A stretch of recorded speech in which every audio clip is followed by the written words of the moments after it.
Hey guys, what is up? Welcome back to It's All Bull Podcast, Season 2. Happy 2024. I am Gisela with Baby J Kennels. And I'm Veronica with Inland Palms. And I'm Maria from Border Town Bulldogs. Karina with Keep It Kennels. Victoria. And Max with Ontario Exotics. Kind of give you guys our little recap of 2023. What were our highs? What were our lows? And if you guys see Bagel running around, just disregard him. Aquí andamos en un rancho, courtesy of our friend Inland Palms. Got you guys.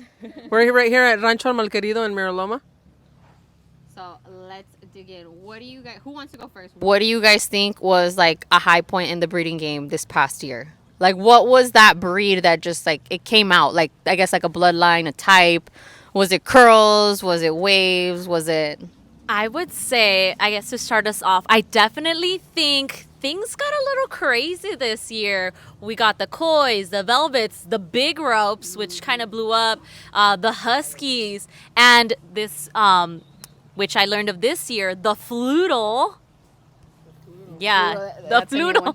Yeah, That's that's a a new cool one. I'm one. excited for that one. Yeah. I'm excited for that one. I don't know if I could be excited So- for something that sounds like. A noodle. I don't know about flippers. That sounds weird. Go ahead. For me, I think my highest and lowest would be the market fluctuating a bit, going up and down. There's a lot of people that have been going through a little economic stress, and unfortunately, our puppies aren't as valued as much as they used to be. But I think with quality, if you have quality and structure, and some people, prefer color, you can always sell. For me, probably the lowest would be to me the lowest it would be the market. Definitely, the market has gone down. But I feel like a lot of people are wanting for the Frenchies, they want Frenchies as pets, so for Frenchie breeders, I mean, they're still able to thrive, with that breed, because regardless if it's for breeding or not, they still want the Frenchies as breeds. And for EBs, I feel like they're still where they have to be.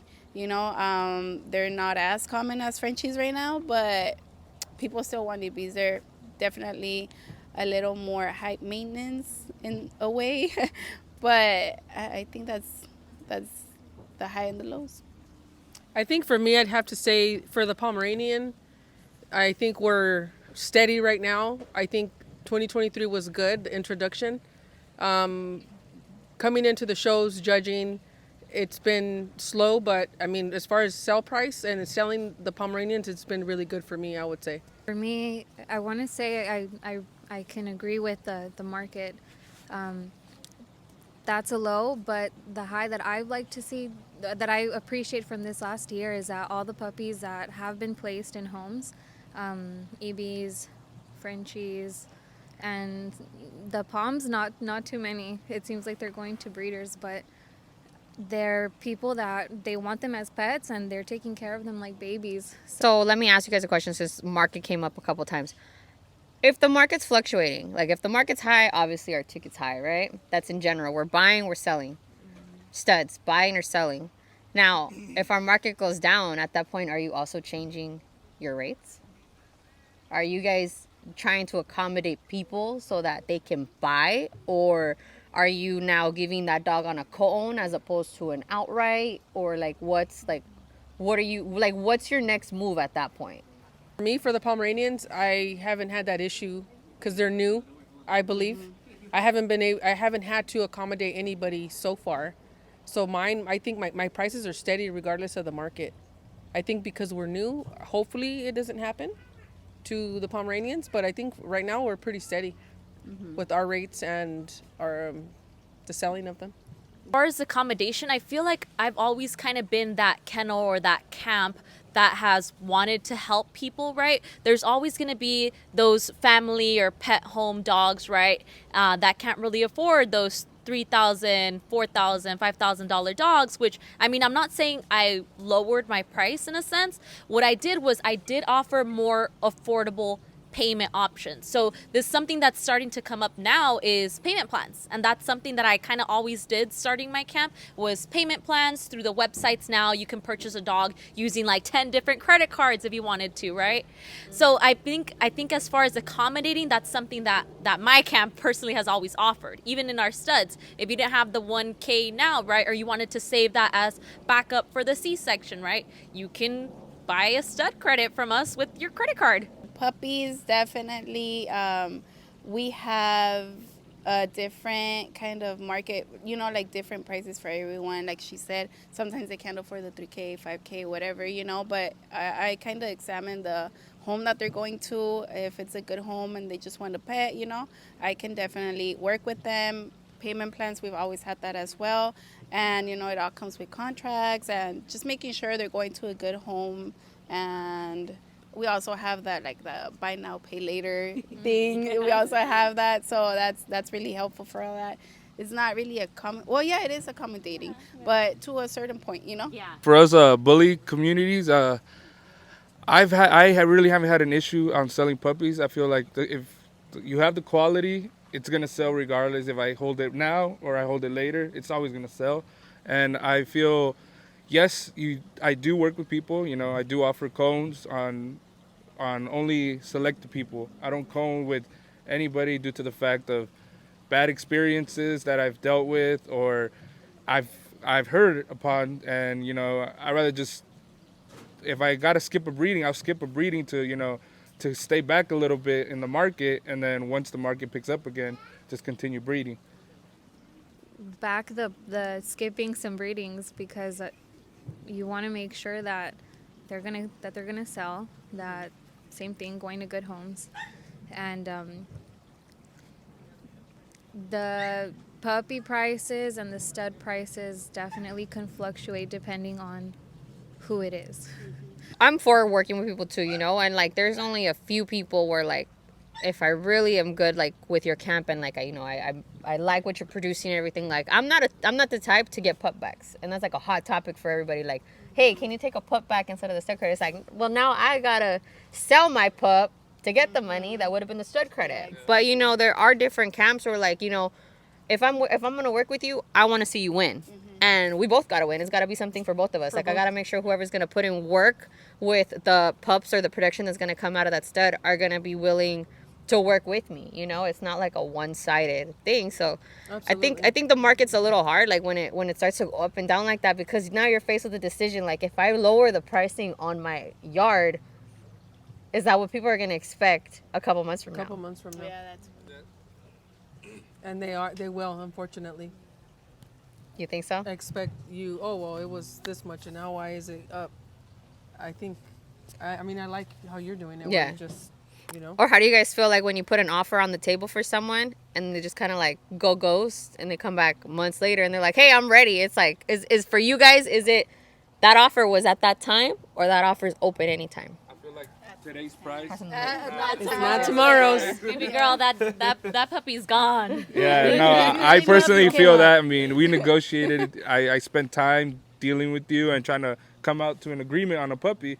That price is out the window. I feel exactly. like we would have to see where the market is at, and if you see a puppy evolving as it's growing, you can see the quality. Us breeders, we know how our dogs are gonna look from now to maybe 4 or 5 months from now. So we see it, and what if they end up turning out badass? You're gonna want to keep it at the end of the day. I'd rather just keep it. It's not for sale. As a matter of fact, the price just went up. Exactly. It's cheaper to keep her. Is what? It's cheaper to keep her. Yeah, that's true. Also, another thing, I don't know how you guys feel about this, but for me, well, I deal with a lot of like customers, that are breeding and everything, and I feel bad sometimes when they tag me like on their stories and they're, rehoming their puppies and everything for a price that's probably not the price that I use with my dogs, and then people reach out.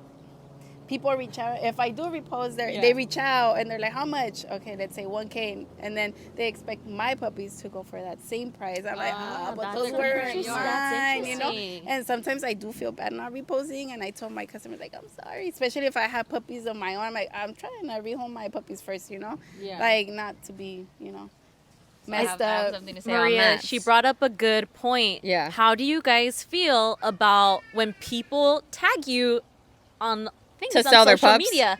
Yeah, in general. I think as you grow in this industry, right, or you're just out there or outside, right? People start to notice that, and I mean, all the newcomers or just people in general, they begin to tag you. And I mean, honestly, sometimes I do feel like a little guilty or a little bad about reposting, but usually now when people tag me in a picture on their stories, I usually send them kind of like my promo packages, and I do have free options as well. But I'm really specific, like, guys, I'm not gonna repost a dog that's in a cage, or there's dog poop, or the dog's just looking crazy like it hasn't eaten, or it's matted, right? We wanna present the pups in the best possible way, right? So if we're trying to find them a good home. So I agree with her. I mean, so that was gonna be my next thing. Do you guys do promo packaging now? Like, are some people? I know that this is getting more and more popular. Is that something that people should be offended about moving forward? Like, to expect, like, hey, I'm gonna send you a picture of this dog. Help me sell the dog. It's like, hey, girl, I charge $5 per story, and 20 of you want to leave it for 24 hours. I do get a lot of messages of people asking me if I'll do like promos, and sometimes I'll do it. I won't charge them just to help out, you know, and be supportive, and you know, like see everybody win. And if I can sell a puppy for them, fine. You know, I mean, that's great. But I would, you know, it comes to that, you know, how does the puppy look? And first I say, not my dog, you know. Yeah. Yes. Yeah, no, yeah, definitely. I mean, for me, it's different. You know, I deal with customers every day, and sometimes it's like, I did that breeding, I did all those services for them, you know. So for me, I kind of feel bad not reposting, but it's kind of like I don't know, Instagram's so picky too, you know, and obviously I'm the one out there, so people see my stories and they're like, oh, your dog's the ones that you posted. I'm like, Depends. I don't think, maybe it's just my point of view, but you get tagged in quite a few things, not just puppies. I think we can all agree. And we don't repost everything. So, you know, if you provided services, you know, like Maria, you know, you did the breeding, or if you did the whelping, you know, I think it's up to you. We don't have to repost everything you get tagged in, and I wouldn't call it common sense anymore nowadays, but I think that, you know, your clients know too. They're probably busy, so that's just my... You know what? I've heard like some crazy stories from people like this past year that someone was like getting all crazy, like, hey, my puppies ain't selling, and you're not like reposting them for me. It's like, bro, it's not my job to, like, not me, right? But like, it happened to someone. But from my point of view, it's like, it's not my job to help you sell the puppies. Like, yo terminé, like the 2 AIs, that was good. We're done, you know. Thank you, cool. Keep me updated. I'm excited to see the production, but it's like, at that point, you know, kind of cut the umbilical cord, yeah. I agree with that as a fact. You know, I feel like there's breeders that feel that the person that they go and use the stud for is obligated to promote, you know, help them sell the puppy, which I don't think they should. I mean, they did their job. They gave you the service. You got a litter, and I feel at that point, I mean, I think it's cool if they post it, you know, 1, 2, 3 times, you know. Yeah. But after that, I mean, you got to put in the work as well. We're a brand at the end of the day, and like our kennel names is like, they know our kennel names before they know our name. You know, so we gotta watch that. Part of the learning process as you grow. It's part of the learning process. But touching on that, so that was kind of our little recap on 2023. Moving forward, we just went to one of the shows that is acclaimed to be one of the biggest shows of the year. It's always the one that starts at the beginning of the year. What do you guys, without naming the show and stuff, you know, like, let's give our feedback. You know, it could be neutral, it could be positive. What do you guys think of the show as of yesterday? Because today is Sunday the 8th, correct? Yes. So what do you guys think of the show as of yesterday? So personally, I had a blast. I had a lot of fun. I was in the ring. It was my first time kind of judging a whole show, and I had the opportunity to see a lot of amazing, crazy DNA dogs. And I would say just 2 things that stood out for me for that show would definitely be, it was my first time seeing a dog that had vitiligo. And it was my first time seeing a dog, they called it the Floodle. Again, we're coming back to the Floodle, right? The first hyperallergenic French Bulldog, which I feel like that's a good direction in the market. Just be cool to see. Mind blown. I was like, She's dude, like, I was mind literally blown. mind blown. I was. So for me, honestly, I went as a spectator. It was cool. In my opinion, I feel like it was a little overpriced for what it was, in my opinion. But I mean, the vibes were good. I did not stay too long. I did not see the whole show, but I saw a lot of new kennels that I hadn't met. I met a lot of people. I didn't compete either with my dogs or anything. I had to leave, but that was the only thing. The only low part of the show. I feel like it was a little overpriced for what it was. Agree with you on the pricing. I mean, that was my first time attending that show. It did look like it had a lot of people there. To me, that show looked like it was pretty packed. But I'm not that type of breeder. So I can only speak for me as a bully breeder. That show was, to me, it was full in the inside of the ring, on the outside of the ring. And it looked like it had a lot of good vibes, The judges were good. The MCs were good as well. So I mean, ultimately, I think it was a good show. Just the prices were a little high. Agree with the vibe. It was really nice. I felt like it was pretty family oriented. I loved to see the kids, getting down and dancing right there. That was cute. I think that was my favorite part. And I actually expected to see more people there. Maybe that was just like the expectation that was built for it prior. So I was like, oh, okay. But, aside from that, there was still a good amount of people. So maybe it was for the best because we kind of got to, walk around a little bit.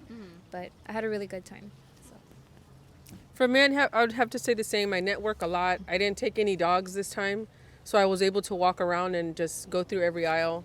I did see a lot less people, but it was a good turnout. I was able to network and meet new clients, and which was good for me. So it was, to me, it was good. I think though, it was a little overpriced for the turnout. So I went to the one last year. Last year estaba explotar. Like it was packed. Like there were people coming out of like the ends and everything, and there were like The first year, they actually there was a waiting line. There was people outside that couldn't come inside. I didn't even. Well, Yeah, they never made it in. They well, were in funny line. enough, that was our first year rounding in as our camp, Baby J Kennels. So we actually went to another show that was happening somewhere out here in like the desert, and it was a good show. But it was everything. It was like bullies, it was EBs, it was Frenchies, and it was our first time.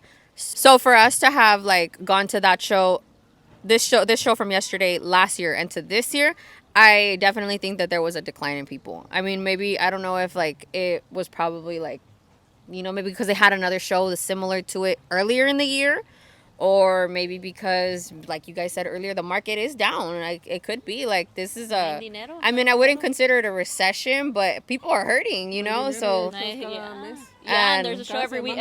every weekend, yeah. I mean, I like it. I like being outside. That's what I do. But yeah, I could get it. It gets expensive, right? You're spending. I mean, on average, I would spend almost three and a half on shows a month. Yeah, so that's a lot. Yeah. And $200-$300 every single Saturday and Sunday to show. Oh yeah, you So gotta that- put it gas. adds You gotta up, get girl, your it adds dogs. You up. gotta. Sugar mommy over here. It was good though. What I did see is not just Frenchies. I seen other breeds. Yeah, I saw something. I seen- shouldn't have been a Frenchie. I seen some of those too. I don't know what it was. I seen Pomeranians. I seen pocket bullies. I seen You saw English. bullies? I sure did. I did see. I sure did. They were I saw carrying it English. like a I baby. saw English, but I didn't see I seen a monkey. There was a monkey. There was what is it called? Taxidermy? A taxidermy? Oh, I saw What is that. a preserved EB? I mean, may she rest in paradise, poor baby. But that was cool. That was kind of cool to see. seen a snake. That's crazy. I seen a snake. I didn't see any dog other than like an English puppy. Other than that, everything was Frenchie. But you know what? What I like about this show itself is like I feel like people have more like they're more confident in asking you like if you're a Frenchie breeder, or maybe like they don't know that like you're new in the game or something, or like if you're not. Why? I'll give you guys an example. So I'm not new in the game, but I had somebody yesterday checking out Cubano, which is my platinum stud, and he was like, damn, I like him, I like his face, blah blah blah. But like I could kind of tell that their camp was a little newish. Their Frenchies would be considered a standard Frenchie. You know, the muzzle was a little bit big on one of the girls, but he asked me, he goes, hey, can you give me your opinion on my dog? He goes like, what do you think about my dog? And I was like, I told him, well, I mean, she's workable if you're going to have her as a foundation female. I was like, maybe not to put her in the shows. I was like, just because I'll tell you what they're seeing. And like, I was just talking for a while. And it wasn't a guy that like took things to heart. He was just kind of like, damn, okay, thank you. Yeah, I appreciate it. Okay, cool. And that's rare. But I feel like in this particular show, people are more confident to ask that because they know you're a Frenchie breeder, or they're assuming, right? Right. So I could go ask you, I could ask you, and I'm like, okay, she's gonna kind of like. That's a guide me in tough the right. question to answer, because I mean, me personally, I don't think I could be like rude or mean to someone, and you want to give criticism in a way where like you're not offending the person, or you're not making them feel bad, like, oh, yandecito. Mom eyes. I do. I have mom eyes. Yeah. You should pasa. The face only a mother could love. Exactly. Yes. Yeah, we want to say something. Se me fue la onda, sorry. I think when you brought up that topic, saying when they ask you, I think there's only 2 words that us breeders say: to be nice or workable. Yeah. Am I right? Like I would have told him regardless. I just think that like you gotta be approachable. If someone's asking me that question, they consider me approachable and they want my opinion. Yeah. Mm-hmm. So I think like as a breeder, like as long as you are open like that, Yeah. Yeah, Make them feel comfortable and just. because we all began somewhere. Yeah. Definitely. And like we all have females. Like I'll give you guys an example. In my yard, I have a female that like she's my foundation female, and she is a micro. She's considered a micro, but she's not as micro as some micros that I've seen. Doesn't take away from her. She's a dope ass dog, but that's where we all began. So. Yeah, definitely. And just touching that subject. A mí me pasó una vez, a guy came up to me, he's like, hey, how come you didn't choose my dog? And I was like, no, pues this and that, whatever I told him, and I ended up blocked, so just saying. Spoke the truth and she got blocked. Yeah, exactly, that's what I'm saying. Like, I was approachable, he came to ask for my opinion or whatever, and then he blocked you. and then he blocked me. So, So ya ni se sabe. He's like, she spoke the truth. Let me block her. Yeah, sometimes wow. that happened to me too. No, pues ni modo. Yeah. You getting blocked, little. No, they don't talk to me. They don't even look at me. Well, then let's hope that everybody that asks us questions this year is like the person that asked me a question yesterday. Yes. The question is, guys, if you guys didn't hear it clearly, the question is, when we're selling a dog, or when we've had a dog sold to us, do you talk straight out about what the dog is? Like, do you say it's a pet home dog? Or are you going to go with it and you're going to be like, hell yeah, you could breed this dog. You're going to get a badass males. You're going to get badass production. Like, what? So are you selling the hopes? Are you selling the hopes and the dreams? Or are you being for real with your clientele? It's that's a hard question. Go. You guys start first. I'll give it to you. Okay. Well, personally, I'm going to be honest. I don't hype up my dogs if I know they're not. They're not going to be like all that, because the whole litter is not going to look the same. They're not going to be all the same quality, like maybe if you have 5, like 1 or 2 are going to be badass or what you were expecting. But I mean, when I sell them, if it's a male, I'm like, hey, like, see, maybe like you can set them out, but I don't say like, I don't hype it up. I'm not like, oh no, vas a salir bien fregona, like you're going to make thousands of money. Like, no, it's just like, oh, like maybe in the future you can set them out, you can bring them back and we'll check it, do the motility, whatever. But I don't like to lie. I can't do that. Like, I'm straight up. Like, if they ask me once they're older, I'll be like, because I get people that come to me and they're like, hey, help me set them out. Like, I want to set them out. But if I see the dog and it's not a dog that I would use, I straight up tell them, like, He's all taller than you. yeah, exactly. I'm like, I don't know no, I'm like, to be honest, it's hard, because a lot of new people that want to start breeding and they have males, they're like, oh, look, I'm looking for a female to breed my dog. They're expecting the female owner to be like, hey, like I want to breed my male with your female, and I tell them like it doesn't work like that. Like that's why, like in my opinion, don't start with the male, because it's harder. Like people, if you don't have like a nice ass stud, That stands like out. exactly, like with the DNA, whatever breed it is, whatever they look for in that breed, it's gonna be hard, especially starting out. Like if they don't know you, like you're not gonna walk in the street and your neighbor's gonna be like, oh, I want to use your stud or your dog, because it's not even a stud yet. Like I want to use your male. So I don't like to lie. I straight up tell them like it is what it is. Like if it's nice, like I even tell them like, hey, bring him in. I'll take pictures. I'll post them, and everything. But yeah, I don't lie. Most puppies are cute, Yeah. most of them. But someone that knows what's up, they know what they're looking for. So you shouldn't have to tell them. I think if they know what quality is, you don't have to hype it up. And if they're asking you, then you still can't. Because the puppy leaves, and any dog that has bone has bone.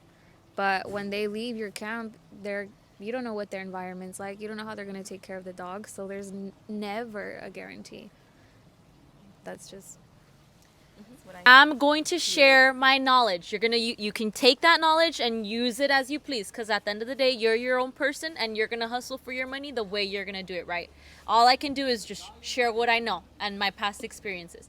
Y ya tú, if you want to breed it, that's all you, right? That's gonna be me. So yeah, that's me. Oh, and what she was saying also, that's true about all the marketing. Like you have to put in the work, because I've seen studs that I'm like, dang, how are people using that? To be honest, and it's all the hype. So that's true. Yep. Yeah, it's all marketing, like you said. It's marketing takes your stud far further, or it could keep it, we're in one spot. But me personally, I don't sell hopes and dreams. I mean, I know of people that have got sold hopes and dreams, and I feel like it is messed up. But when you're getting a person trying to buy a dog from you, all I could say is do your research. At the end of the day, research is key. I mean, the PEDs, you can always look up the PEDs. There's a website, I believe, Pedigree for bullies. I don't know if it's the same for Frenchies or Pomeranians, but we have a website where you can pretty much look up the bloodline of each dog. Oh, that's dope. And so you can see who's in the front and the back of, I think, up to the third generation. But I personally do not sell hopes and dreams. I tell them what it is, and obviously the good ones are expensive, and the ones that I'm selling are either second pick or third pick and so forth. Yeah, and I could definitely respect that. I think that, I would have to say I'd have to be honest to the person too. Like I'll straight out put, this is my pet home dog. I don't need to give explanations why. This is a puppy that I'm selling. If there's nothing after that says pet home, like.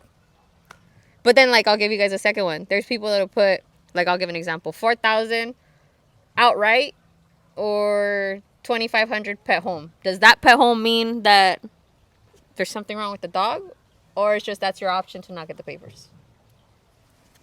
If I put that, it's just the option not to get the papers. But I don't know. I mean, from 2.5 to 4K, that's like a big difference, So if anything, I'll do like 3K, 4K. Because at the end of the day, what do I want the papers for? True. True.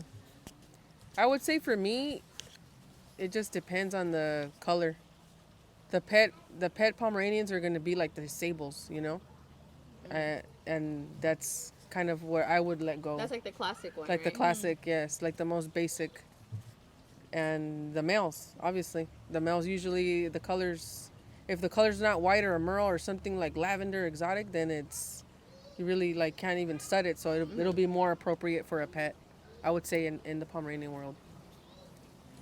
And I think that whether it's someone starting out or another breeder, everyone should have their vision, because we might not all have the same opinion on what a perfect stud should be or female.